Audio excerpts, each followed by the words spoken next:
টি-20 বিশ্বকাপে নেদারল্যান্ডসের বিপক্ষে বাংলাদেশের খেলা বড় পর্দায় দেখতে ঢাকা বিশ্ববিদ্যালয়ের টিএসসিতে ভিড় ছিল। খেলার টানটান উত্তেজনা আর দর্শকদের উল্লাস ছড়িয়ে পড়ে গোটা এলাকায়।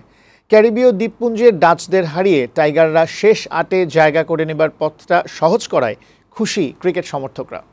সাজ্জাদুর রহমানের প্রতিবেদন।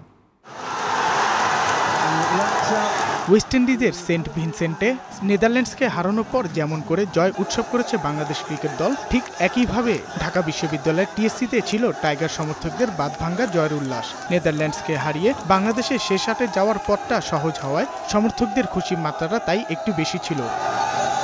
বাংলাদেশ নেদারল্যান্ডসের মধ্যকার ম্যাচ বড় পর্দায় দেখতে বৃহস্পতিবার সন্ধ্যার পর থেকেই ঢাকা বিশ্ববিদ্যালয়ের টিএসসি সহ বিভিন্ন এলাকায় জড়ো হয় সমর্থকরা। খেলা শুরুর পর থেকেই টিএসসিতে বাড়তে থাকে দর্শকদেরও উপস্থিতি। পুরো খেলাতেই সমর্থকদের উচ্ছ্বাস ছিল বাঁধভাঙ্গা। আজকে আমার চোখ দিয়ে পানি বাড়িতেছে, এত সুন্দর, এত আনন্দ লাগতেছে। আমরা সুপার হিট নিশ্চিত করব, না সাথে জয় হয়ে এই ম্যাচের মতো আগামী ম্যাচও টাইগাররা জয় পাবে বলে মনে করে সমর্থকরা। তবে বোলিং ব্যাটিংয়ে আরও উন্নতির তাগিদ দিলেন তারা। 2 ম্যাচে সাকিব রান পায়নি, অনেক নানা কানাঘুষি হয়েছে সাকিবকে নিয়ে, সময় শেষ ফুরিয়ে এসেছে, বিজ্ঞাপন এই সেই। সাকিব কিন্তু আজকে ভালো একটা ইনিংস খেলেছে।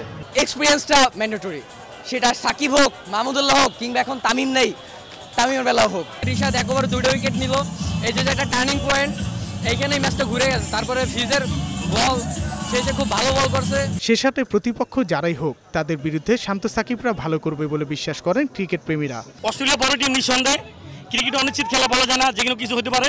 অস্ট্রেলিয়া হারিয়ে দিতে পারে আমরা, আমাদের রাউন্ডে পড়ছে। প্রতিপক্ষ সম্পর্কে না ভাবা, কারণ আমাদের ক্যাপাবিলিটি আছে, আমাদের প্লেয়ারদের স্কিল আছে, আমাদের প্লেয়াররা যেদিন ভালো খেলবে সেদিন আমরা জিতব। সামনের ম্যাচগুলো গুরুত্বপূর্ণ, তাই দলের প্রত্যেক খেলোয়াড় তাদের নিজেদের সেরাটা দিয়ে খেলবে, এমনটাই প্রত্যাশা সবার।